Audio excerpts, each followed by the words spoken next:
It is October 16, 1946.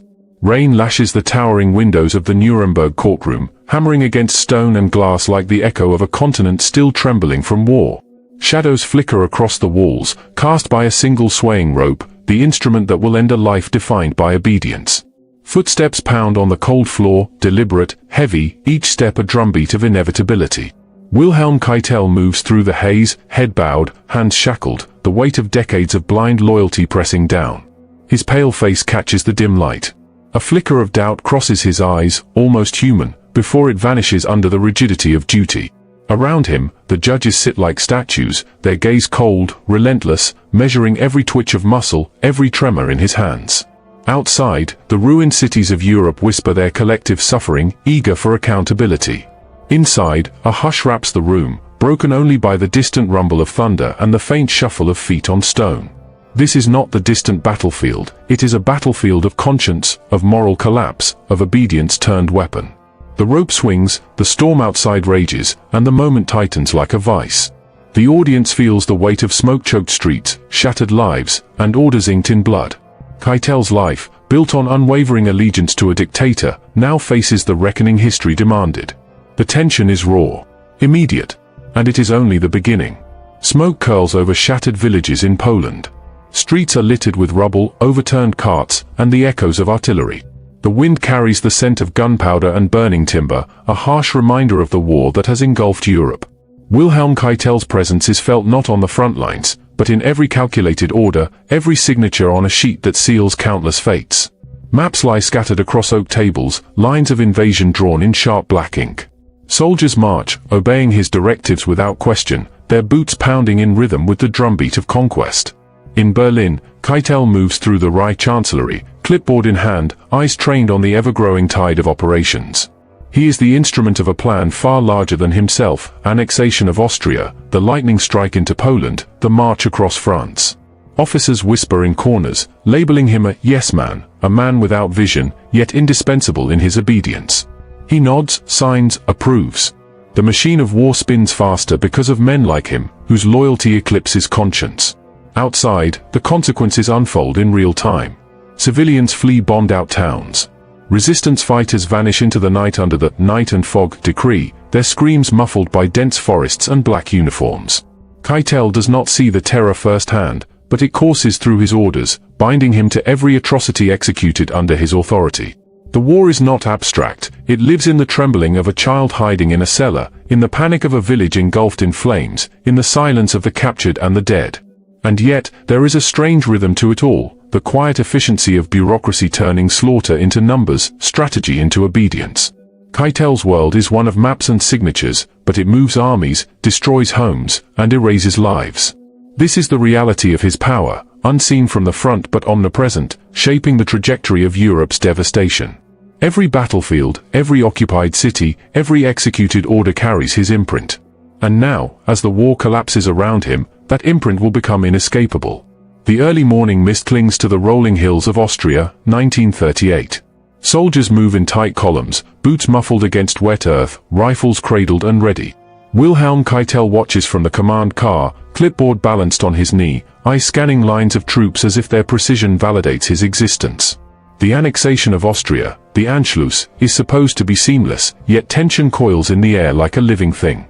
Resistance pockets flicker in the villages ahead, shadows darting behind shuttered windows. Then, without warning, the first shots ring out. A window shatters, a farmer's son lunges with a rifle, and chaos erupts. Soldiers dive for cover, barked orders echoing through narrow streets. Keitel remains impassive, pen scratching against paper, signing an order that will authorize reprisals. His obedience is absolute, unyielding. Civilians caught in the crossfire are nothing but collateral, ghosts that will vanish quietly, efficiently, under his authority. Smoke curls from a burning barn. The metallic stench of fear hangs in the air. Keitel's officers whisper among themselves, uneasy with the killings. "We're crossing a line," one mutters. Keitel hears, nods, and moves on, obedience above all else. The camera pans over terrified faces, children pressed against walls, the sharp glint of a bayonet catching sunlight. Every action, every scream, every fleeing footstep is a direct consequence of his orders.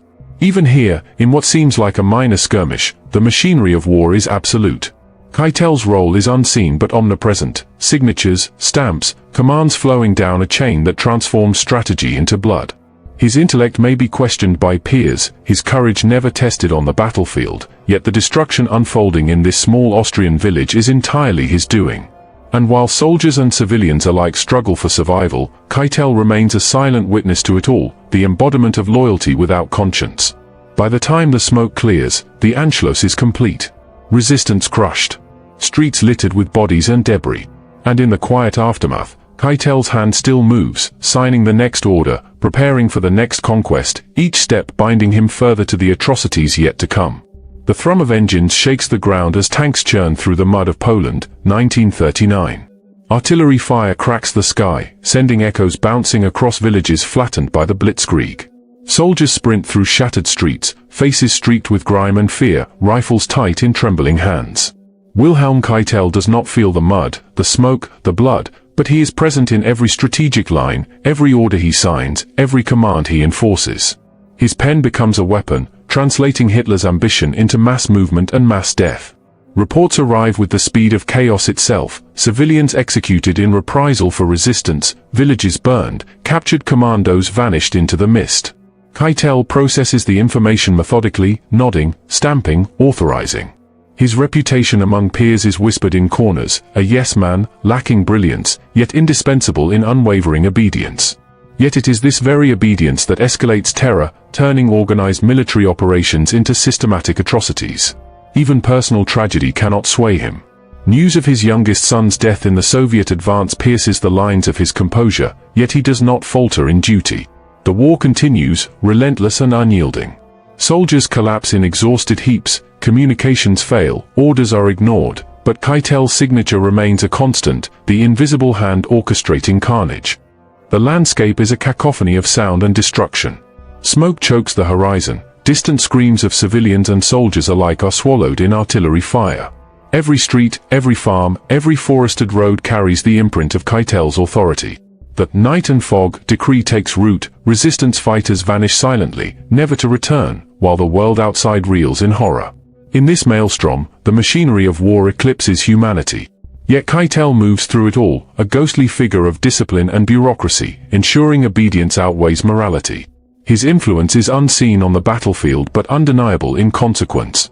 Every signature, every order, every nod is a stone in the edifice of Europe's destruction, building toward the inevitable reckoning that will await him when the war finally collapses around him. Paris burns under the late afternoon sun, smoke coiling into a grey sky. Snipers pick off soldiers who dash between shattered storefronts, their breath ragged, eyes wide with panic. Medics dash across the streets, dragging wounded men over cobblestones slick with rain and blood. Explosions punctuate every heartbeat, artillery shaking walls as if the city itself trembles in terror. Wilhelm Keitel is far from the chaos, yet every movement, every order, every signature carries the weight of this destruction. The night and fog decree is in full effect. Resistance fighters disappear into the shadows, their fate sealed before they even draw breath. Villages are emptied, families vanish, and the machinery of eradication hums relentlessly. Keitel sits in his office, maps spread across the table, a pen in hand, issuing instructions that will ensure death follows loyalty. Officers glance nervously at him, knowing the cruelty behind the ink, but he nods, a silent executor of Hitler's will. Tanks lurch over rubble, shells whistle, and the cries of the innocent are drowned beneath the roar of mechanized war. Soldiers stumble, wounded, lost, disoriented, while couriers rush orders that bear Keitel's mark. Each command carries moral weight, each line a death sentence. Yet he is unshaken, detached, an agent of order amid chaos, the embodiment of bureaucracy turned lethal. The camera pans between perspectives, snipers' narrowed eyes, medics' frantic hands, tanks clawing through the streets. Every angle reveals the same truth: Keitel's influence is everywhere, though he is nowhere in sight. Orders issued, civilians executed, resistance erased, the chain is unbroken. The war is no longer just strategy, it is pure survival, every moment teetering on the knife edge of life and death. Even as soldiers scream and buildings collapse, Keitel remains a figure of methodical detachment. The destruction is both his legacy and his instrument. And as Europe convulses beneath the weight of Nazi ambition, the echoes of obedience, his obedience, will ripple outward, binding him ever closer to the reckoning that awaits when the war finally ends. Berlin is a city on fire. The sky glows red from distant bombed-out factories and burning barracks. Streets are choked with debris, overturned vehicles, and the lifeless forms of soldiers who once marched with unwavering discipline. Wilhelm Keitel moves through the ruins with calculated steps, a ghost among the dying echoes of the Third Reich. The war has turned inward, consuming its creators. The high command is fractured. Orders are shouted into the wind, ignored, or contradicted by desperation. Tanks lie smoldering, communications fail, and every street corner conceals danger. Keitel signs the surrender documents, the pen scratching like a hammer driving the final nail into Nazi Germany's coffin. Outside, Allied forces advance relentlessly, tightening the noose around the city that was once the heart of conquest. Even as victory for the Allies becomes inevitable, Keitel remains bound to duty. His youngest son is dead, his eldest captured, yet his focus does not waver. Officers look on, a mixture of fear and contempt, recognizing the unwavering loyalty that defined him, even as it has failed spectacularly. Around him, the machinery of the Nazi regime collapses into chaos, but Keitel's obedience is absolute, a stark contrast to the crumbling world around him. Every moment is saturated with tension. Explosions echo through shattered streets. Smoke and ash mingle with the scent of burning paper and human loss. Soldiers fire blindly into the haze. Civilians flee wherever they can. The city is a storm of destruction, and Keitel's signature, the instrument of countless atrocities, has brought him to this final junction: surrender, defeat, and the inevitability of justice. As the ink dries, the symbolic and literal weight of his decisions presses down. The war he helped orchestrate ends not in triumph, but in ruin, both for Germany and for himself. And in this last stand, not of soldiers, but of a man's obedience, Keitel stands, alone, facing the consequences of a lifetime spent following orders without question. The courtroom is silent. The smoke and echoes of war are gone, replaced by polished wood, high ceilings, and the cold gaze of justice. Wilhelm Keitel stands, shackled, before the tribunal. His voice trembles as he utters the words he has practiced: "I was only following orders." But the judge's eyes, unmoving and relentless, strip away excuses, revealing a lifetime of obedience transformed into atrocities. Every signature he placed, every order he executed, now hangs in the air like a ghost. The annexation of Austria, the invasions of Poland and France, the reprisals against civilians, the night and fog disappearances, they all converge here, in this courtroom, in this moment of reckoning.